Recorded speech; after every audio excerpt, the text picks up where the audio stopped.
अवामी मुस्लिम league के सरबराह शेख रशीद की मुश्किलात कम न हुई। इस्लामाबाद की मुकामी अदालत ने मरी पुलिस की 3 रोजा जिस्मानी रिमांड की इस्तदा मुस्तरद करते हुए साबिक वफाकी वज़ीर दाखिला को 14 रोज के जुडिशल रिमांड पर जेल भेज दिया। साबिक सदर आसिफ जरदारी पर इमरान खान की कत्ल की साजिश का इल्जाम लगाने के केस में गिरफ्तार शेख रशीद के खिलाफ थाना मरी में मुकदमा दर्ज था। गुज़िश्ता रोज अदालत ने 1 रोजा राहदारी रिमांड पर मरी पुलिस के हवाले किया था। मरी पुलिस ने शेख रशीद को सिविल कोर्ट में पेश किया और 3 रोजा जिस्मानी रिमांड की इस्तदा की थी। मरी पुलिस की जानिब से दरख्वास्त में इस्तदा की गई थी कि शेख रशीद से मुकदमे से मुतालिक तफ्तीश करनी है और कुछ रिकवरीज करनी है।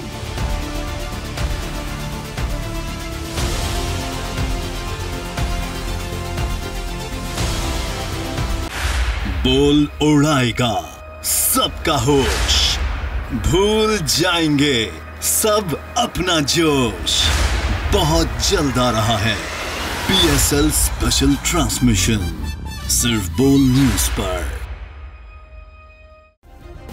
सब्सक्राइब करें और बेल दबाएं ताकि कोई खबर रह न जाए।